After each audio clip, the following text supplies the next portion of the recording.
반갑습니다. 신년이 시작되고 강추위가 찾아와서 건강한 몸을 유지하고 계신가 모르겠습니다. 또 건강한 마음으로 한 해를 살고 진급하겠다 이렇게 다짐을 하셨을 텐데 그 실행도 스스로 만족할 만큼 이렇게 잘 지내고 계신가 궁금하기도 합니다. 직접 만나서 묻고 싶지만 지금 상황이 그러지 못해서 이렇게 영상으로 만납니다. 오늘은 정산종사법어 제2 예도편 공부를 할 건데요. 사전에 질문을 두 가지를 받았습니다. 질문을 답하기 전에 먼저 예도편을 간단히 설명드리고 두 질문에 답을 하겠습니다. 그리고 이제 들으시면서 혹시 의문이 되신 사항이 있으면 유튜브를 통해서 질문을 남겨주시면 또 시간이 되는 대로 답변을 드리도록 하겠습니다. 예도편이죠. 예도편은 예도다. 그래서 예의 근본이 무엇이고 그것을 이루는 형식이 무엇이고 우리 원불교에서는 어떠한 형식으로 그 예를 채워가고 있는가 그 내용들을 교례편과 가례편 그러니까 교당에서 하는 의식과 또 가정에서 하는 그런 내용들을 함께 다루고 있습니다. 예가 뭘까? 예의 그 자세한 내용을 정산종가께서 정리를 하셔서 예전으로 편찬을 하셨죠. 그 내용을 보면 이제 형식과 그 안에 담은 내용을 살필 수가 있겠지만은 여기서는 이제 예도편에서는 그 세세한 내용까지는 다 다루지 못하지만 그 근본이 무엇인가 그 내용을 얘기를 하고 있습니다. 예를 들어볼까요? 우리가 예를 포함해 있어서는 두 가지로 이루어지죠. 근본이 되는 1장에 나와 있는 공경이 근본이라고 하셨고 또 그것을 수식 번역하는 용 이게 형식입니다. 그래서 얘는 그 근본과 형식으로 이루어져 있어요. 근본이 되는 그 공경의 내용은 바뀔 수가 없다. 어느 시대를 가나 어느 때를 가나 누구를 만나거나 변함이 없는 것이죠. 그대로 가져가야 되는 것이고 이것이 변하면 근본이 흔들려서 형식만 남게 되죠. 그것이 폐단이 되기도 하고 그거를 혁신하기 위해서 대중사님 그리고 정산용사님께서 이렇게 예전도 만드시고 하신 것이죠. 밤 아시죠? 밤 맛있는 밤 밤에는 알맹이가 있고 겉을 감싸는 이 껍데기가 있죠. 껍데기가 없으면 그 아래 알맹이가 채워지기가 어렵습니다. 그리고 우리가 밤을 만날 수도 없죠. 근데 또 반대로 껍데기는 있는데 안에 알맹이가 없다면 우리가 그것을 맛있게 먹을 수가 없겠죠. 그래서 무엇인가 우리가 그 예라는 것을 실제로 만나려면 그 알맹이와 겉 형식이 함께 있어야 된다. 어느 것 하나도 부족하게 되면 예에 벗어나게 된다는 겁니다.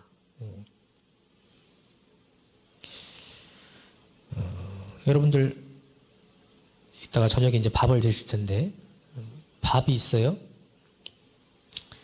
밥은 밥그릇에 담겨 있어야 먹을 수 있죠. 담지 않으면 어떻게 됩니까? 먹을 수 있습니까? 하다못해 손에 담더라도 손이라는 이게 그런 역할을 하는 것이죠. 이 형식이 없으면 그 근본을 담아낼 수가 없습니다. 드러날 수가 없어요. 아무리 내가 맛있는 밥을 지었어도 그릇이 없으면 먹을 수 없는 것이죠. 우리가 아무리 공경심을 표현한다고 해도 그 공경심을 담아낼 형식이 없다면 그 공경심을 그 공경함 그 근본을 알지 못하는 것이죠. 전달할 수가 없는 것입니다. 그래서 이 예는 근본과 형식이 함께 가야 한다. 그래서 어떤 형식에 담느냐에 따라서 그 예가 적절하게 또는 빛나게 전해질 수 있겠죠. 그래서 그 형식은 시대에 따라서, 지역에 따라서 또는 상황에 따라서 달라질 것입니다. 우리가 인사하는 것을 처음 만날 때 시작으로서 열죠. 그 예의 시작이 인사입니다. 그런데 과거에는 반가우면 악수도 하고 또 포옹도 하고 이렇게 하면서 그 예를 표현을 했죠. 그런데 작년부터 이것이 이제 예가 아니게 됐습니다. 그것을 하려고 하는 사람은 예를 벗어난 사람이 됐어요, 이제. 상황이 바뀐 것이죠. 지금 이 상황 속에서는, 코로나가 있는 상황 속에서는 과거의 그 예의 그 형식이 이제는 맞지 않게 된 것이죠. 그런데 그것을 계속 고집한다면 예를 벗어나게 된다. 형식에 매이면 그 근본을 놓치게 된다는 것이죠. 그래서 그 시대에 맞게, 상황에 맞게 형식을 담아내야 한다.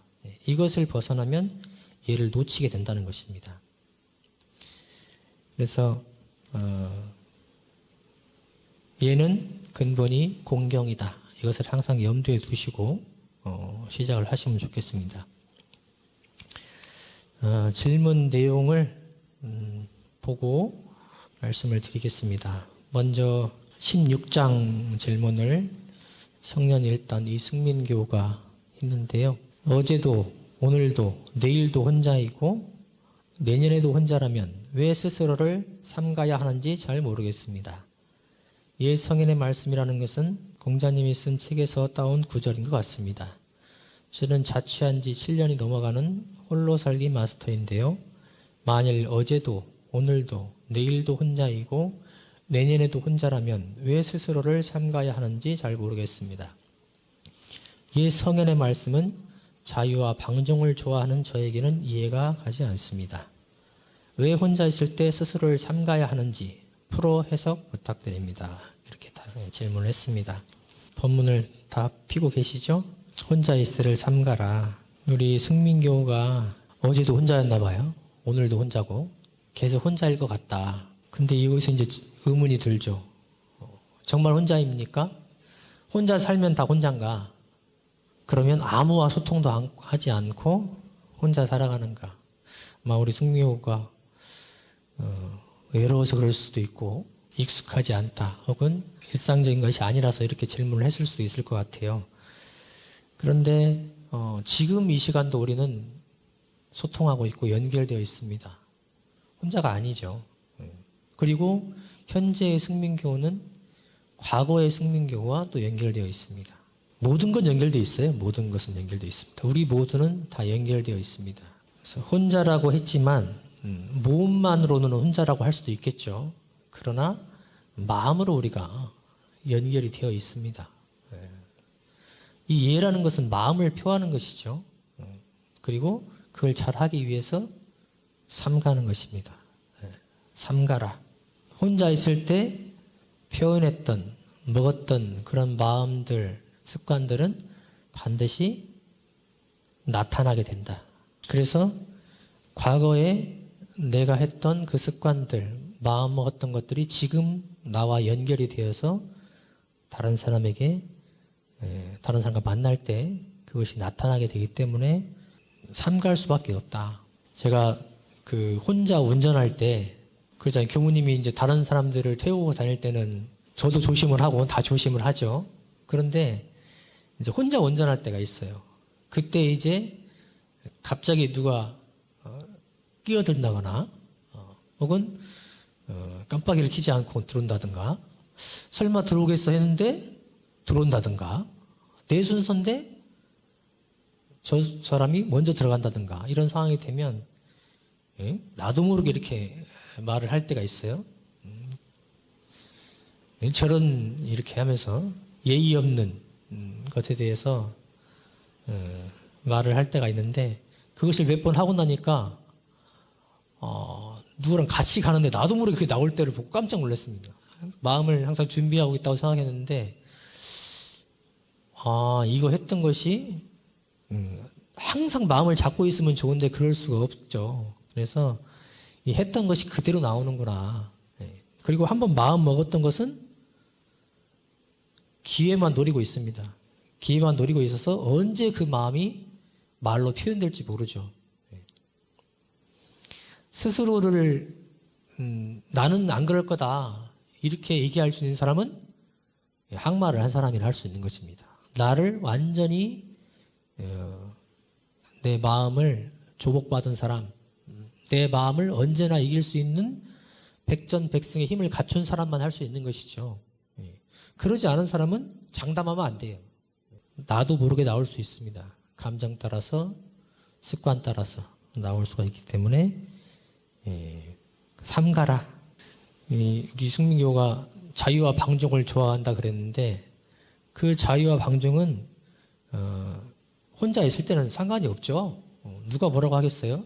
그런데 과연 그 자유와 방종이 밖으로 다른 사람을 만날 때 표현되지 않는가? 아무도 안 만나고 그냥 살 거면 필요 없겠죠. 그런데 우리는 함께 살고 있고 연결되어 있습니다. 그래서 그 자유와 방종은 누리면 누릴수록 그것은 습관이 되어서 내가 원하지 않은 상황에서 나올 수가 있죠. 그러면 다시 혼자가 될 겁니다. 왜? 사람들이 멀리할 거니까. 예를 갖추지 않은 사람과 같이 하고 싶은 사람 별로 없습니다. 나는 원래 이런 사람이야. 그것은 철없을 때는 하는 것이죠. 예가 없는 사람과 염치가 없는 사람과 만나고 소통하고 싶은 사람은 없습니다. 그래서 내가 더군다나 혼자를 벗어나서 누군가와 계속 함께하고 싶다면 함께 할 수밖에 없고요. 그렇다면 반드시 혼자 있을 때를 삼가야 한다. 그것이 바탕이 되어서 다른 사람과의 만남 속에서 예를 갖춘 염치가 있는 사람이 될 수가 있다. 이 16장에서는 준비를 강조를 하신 것입니다. 대성사님께서 모든 일뿐만 아니고 이 예를 표현함에 있어서도 누군가를 만나는 말과 행동에 있어서도 반드시 미리 준비가 필요하다. 그것은 혼자 있을 때를 어떻게 사느냐. 이것이 미리 준비의 연습이 된다. 그래서 자유로울 때 연습을 해봐야 됩니다. 그것이 다른 일을 만날 때 예를 표하는 그 준비 과정이 된다. 16장은 그래서 혼자 있을 때 삼가야 된다. 그 내용입니다. 혹시 이제 그 내용에 대해서 답이 부족하거나 혹은 또 다른 의문이 되시면 답을 달아주시고요. 자, 21장 보겠습니다. 21장 781쪽에 이런 내용입니다. 소현진 교우님이 질문을 한 내용이에요. 예두편 제21장 그 후 다시 청정조를 내리시니 법신 청정 본무에 아득 회광 역부역 태화 원기 성일단 사막 취 자소멸 이러라 해서 청정조를 풀이하면 법신은 청정하여 본래 걸림이 없으니 내가 빛을 돌이켜 봄에 또한 이와 같도다. 크게 조화로운 원기가 한 덩어리를 이루니 사막지가 스스로 소멸되도다 라고 하는데 여기에서 내가 빛을 돌이켜 봄에 또한 이와 같도다 라는 부분이 잘 이해가 되지 않습니다. 왜 빛을 돌이켜 보는지 그리고 그 돌이켜 보는 빛은 어떤 빛인지 궁금합니다. 이 빛을 본 적이 없는가 우리 현진 교우는 봤을 텐데 수양을 해본 사람들은 느낄 것입니다. 물교에서는 이걸 자성광명이라 그럽니다. 내 본래 성품에서 나오는 밝은 빛이다. 그리고 공정영지의 광명 이렇게 표현을 하기도 하죠. 법신은 원래 청정한 것인데 나도 또한 그렇다. 나도 법신이다. 그래서 이 성품짜리 자성을 내지 않으면 밝은 빛이 그대로 항상 드러나 있기 때문에 감히 어떤 마나 그런 것들을 침노하지 못한다. 초를 하나 들고 있으면 초를 비추는 곳에는 빛이 항상 있기 때문에 어둠이 머물 수가 없죠. 키면 바로 어둠이 물러갑니다. 우리 마음에도 그런 촛불 같은 광명이 있습니다. 이것은 스스로 볼 수밖에 없어요. 다른 사람은 보지 못합니다. 내 광명은 나만 볼 수 있어요. 내 누구나 가지고 있다. 그래서 부처라 그러셨거든요. 예. 다만 그 빛이 나라는 상에 가려져 있으면 온전하게 비추지 못하고 나에 가려지면 거기에 그림자 생기고 어둠이 생기는 것이죠. 그리고 거기에 마라는 것이 찾아들게 된다. 그것이 괴로움의 시작이요 죄업의 시작이 되는 것이죠. 그래서 이 자성의 빛을 항상 밝혀두라. 그러기 위해서 우리가 수양을 하는 것이죠. 이 관심이 없는 사람은 그냥 습관으로 살아요. 감정으로 살고 욕심으로 살고.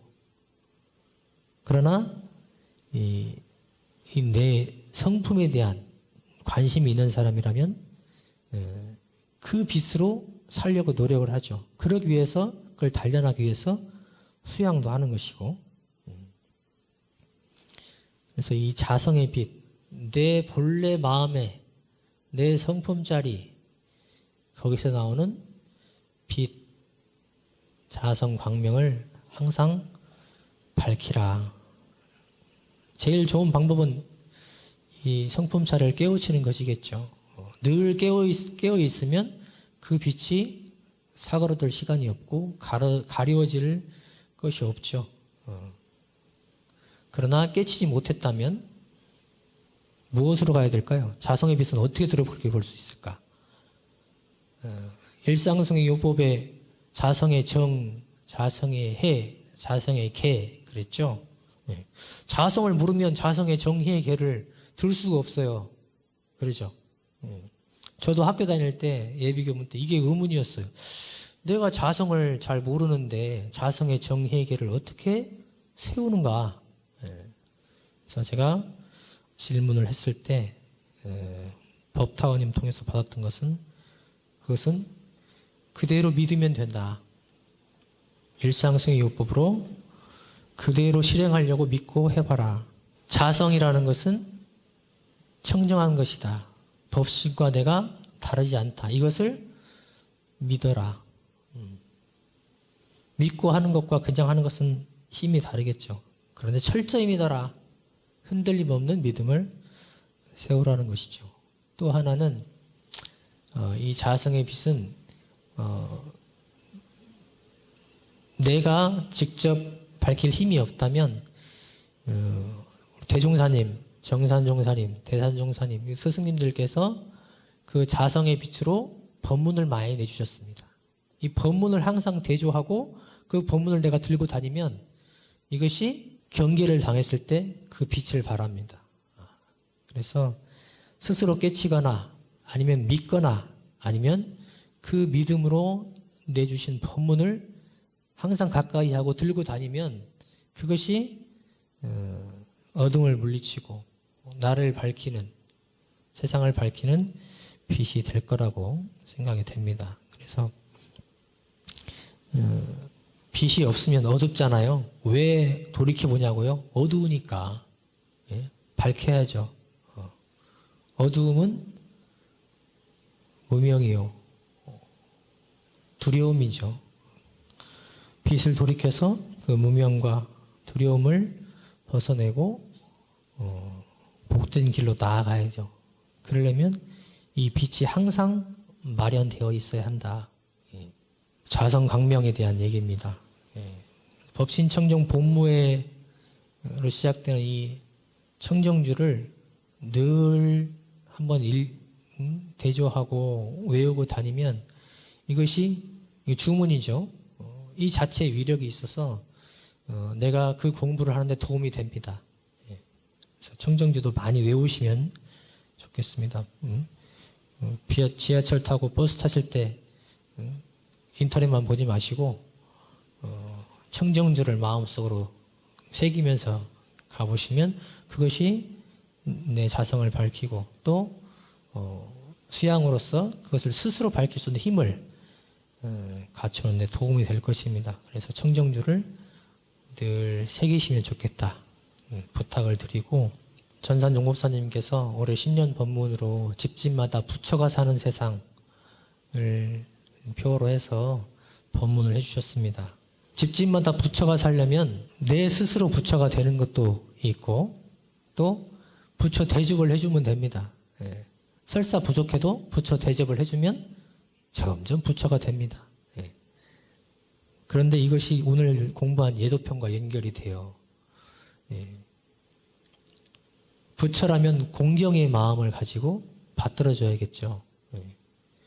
이 마음이 없으면 말로는 아무리 한다고 해도 형식일 뿐일 겁니다. 예. 그래서 본래 부처임을 알아서 공경하자. 다른 사람도 또 나도 부처거든요. 예. 밖으로만 표하고 안으로 표하지 않으면 골라맞지 못하겠죠. 그래서 이 공경의 마음을 가지고 대할 때 모두가 다 부처가 사는 세상이 될 수 있을 겁니다.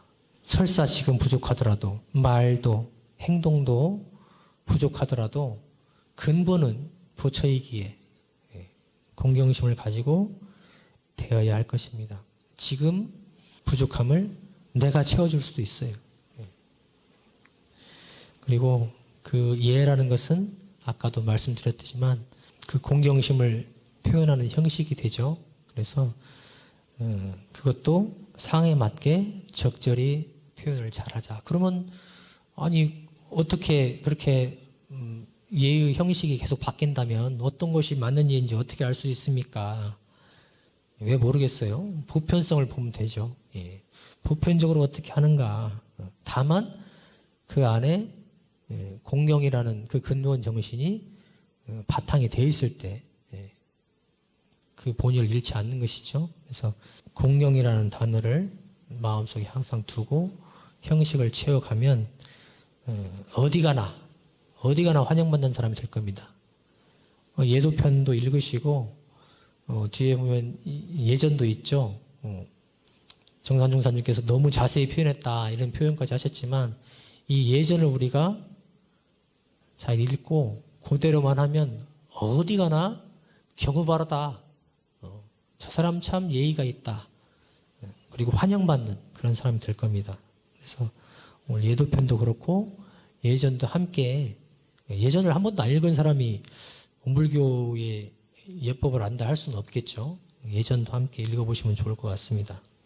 예도편 다 읽어보셨겠지만 그 내용에는 뭐 열반인에 대한 혹은 그 상장에 대한 제사에 대한 뭐 여러 가지 내용들이 있습니다. 내용들은 다 그 근본은 공경으로 그리고 그 밖의 형식으로 채워간다. 뭐 이런 내용들로 되어 있습니다. 읽어보시고 혹시 또 의문이 생기시면 언제든지 질문해 주시고 이따가 단회 하실 때도 단에서 함께 꺼내서 연마할 수 있도록 그래서 그것이 소득이 될 수 있도록 연결을 시키시면 좋겠습니다.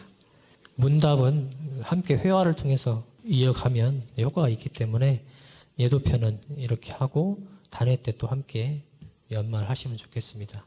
오늘은 예도편 공부를 이렇게 마치겠습니다. 감사합니다.